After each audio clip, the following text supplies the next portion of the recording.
नमस्कार दोस्तों, हमारी आज की इस कहानी का नाम है सम्मान।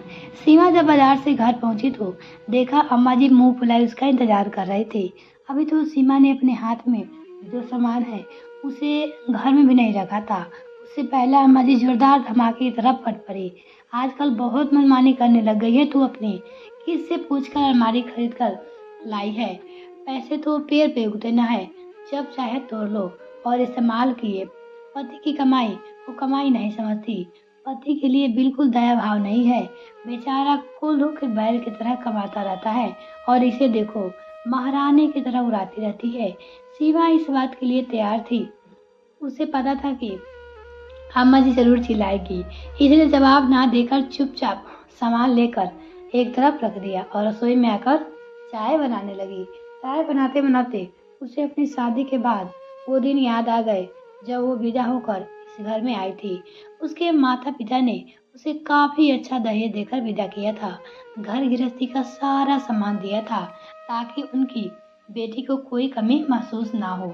जब रात को उसे उसकी नंदे कमरे में लेकर गई तो उसने देखा कि कमरे में एक पुराना पलंग और दो पुराने बक्से रखे हुए हैं।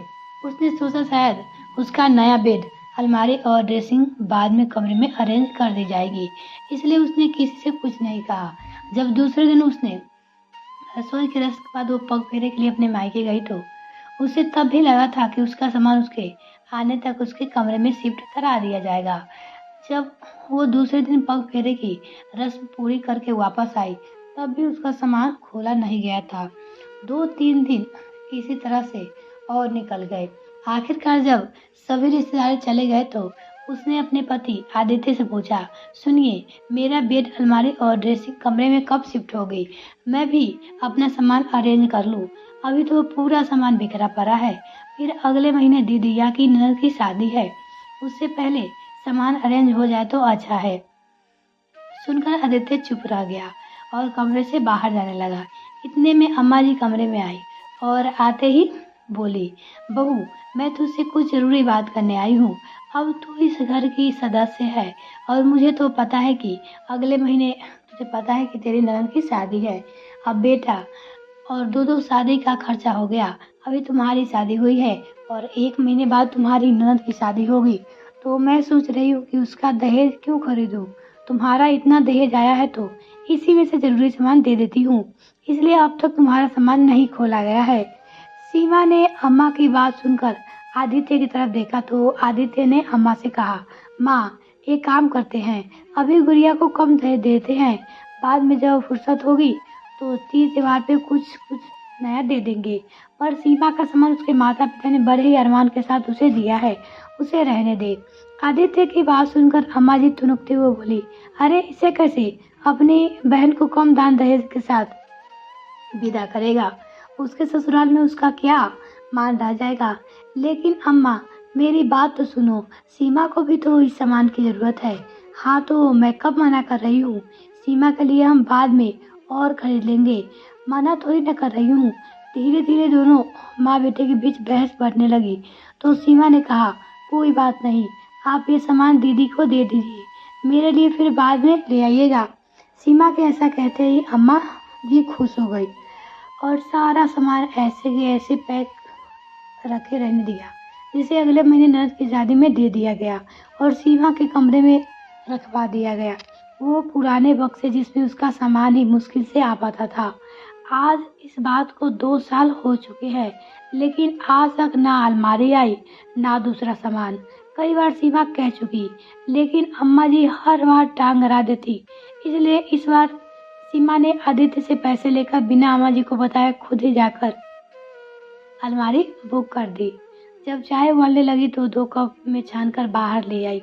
एक कप अम्मा जी को पकड़ा दिया और दूसरा कप खुद लेकर बैठ गई। उसे इतना शांत पूर्वक बैठकर चाय पीते देखकर अम्मा जी उसकी शांति बर्दाश्त न हुई। आखिर वापस थमथमाती हुई बोली, अरे तुझसे ही पूछ रही हूँ, किसी और से नहीं। किससे पूछकर तूने अलमारी खरीदी है? अच्छा, अलमारी पहुंचा दी उन लोगों ने, जरा मैं भी तो देखूं अलमारी सही से पहुंची या फिर। कहकर सीमा वहां से उठी और अपने कमरे में आकर देखा तो अलमारी आ चुकी थी। वो अलमारी के पास गई और उसे खोलने लगी। इतने में अम्मा जी उसके पीछे पीछे उसके कमरे में आ गई।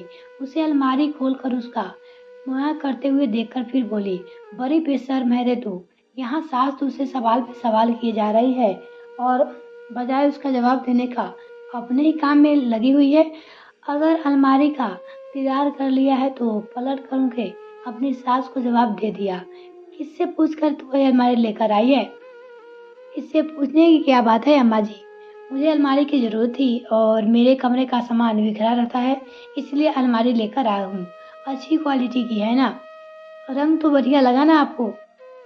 आखिर खुद जाकर पसंद करके आई हूँ। उसकी बात सुनकर अम्मा जी और ज़्यादा चिढ़ गई। फालतू का पैसा खर्च करा दिया मेरे बेटे का। इतनी मेहनत करके कमाता है और इसे देखो बस उड़ाने में लगी रहती है। अरे पिछले 2 साल से तो सामान रखने में आ रहा था ना, फिर अचानक क्या हो गया? और ये 2 बक्से तो रखे हैं ना तुझे सामान रखने के लिए, फिर क्या परेशानी है? उनकी बात सुनकर सीमा ने कहा, इन बक्सों में मेरा सामान नहीं आता अम्मा जी। मुझे अलमारी की ज़रूरत थी, इसलिए लेकर आई हूँ। अम्मा जी अभी तो हार मानने को तैयार नहीं थी, बस अपने ही रौ में बोलने लगी, सामान क्या मुफ्त में आता है? क्या पैसे नहीं लगते इसके? जो मुंह उठाकर चल दी अलमारी खरीदने के लिए और ले भी आई। बड़ी राजा महाराजों के घर में पली बड़ी है। यही सब सिखाया है तेरे माँ बाप ने कि अपने ससुराल वालों की मर्जी के खिलाफ जाकर काम करो। अब तो सीमा से भी सिर के ऊपर जा रहा था। उसने पलटकर कहा, बस कीजिए अम्मा जी, आपके बेटे की कमाई में से अलमारी क्या खरीद ली? आप तो मुझे सुनाई जा रही हो। क्या मेरे पति की कमाई पे मेरा थोड़ा सा भी उनके कमाई पे हक नहीं है? अलमारी की मुझे ज़रूरत है। सिर्फ मेरे अकेले का तो सामान नहीं है, आपके बेटे का भी सामान होता है, उसे कहाँ रखूँ? और क्या कह रही हो आप? सामान पैसे से आता है, तो मेरे दहेज का सामान भी पैसे से ही आया था, जिसे आपने उठाकर आपने अपनी बेटी की शादी में दे दिया और मुझे पकड़ा दिए 2 पुराने छोटे-छोटे बक्से। खुद का पैसा बचाने के चक्कर में मेरी ज़रूरतों को आपने एक तरफ कर दिया, जबकि मेरे कमरे में एक भी अलमारी नहीं थी। फिर भी मैं चुप रही। लेकिन आज तो आप मेरे माता-पिता तक पहुँच गए। हाँ, किसी राजा महाराजा से कम नहीं है मेरे माता-पिता। पैसा लगाकर उन्होंने अपनी बेटी को सामान तो दिया था, आपकी तरह नहीं है कि अपनी बहू का सामान अपनी बेटी को पकड़ा दिया।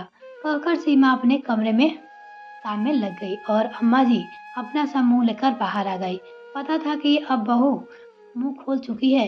अगर अम्मा जी बोलेगी तो वो 10 सुनाएगी और 10 की 10 बातें कड़वी होगी, क्योंकि वो सच बोल रही है। और रही बात बेटे को बताने की, तो वह भी उसी का साथ देगा, क्योंकि बेटे ने उसे उसी समय बहुत मना किया था कि अम्मा दहेज कम देते हैं, पर बहू का दहेज बेटी को मत दो। और बेटी के ससुराल में झूठी शान रखने के लिए आखिर बहू का सारा दहेज उन्होंने जबरदस्ती अपनी बेटी को दे दिया था। मिलते हैं फिर नेक्स्ट फ्रेंड, तब तक के लिए bye. Thanks for watching this video. यदि आपने अभी तक चैनल सब्सक्राइब नहीं किया तो प्लीज़ सब्सक्राइब कीजिए।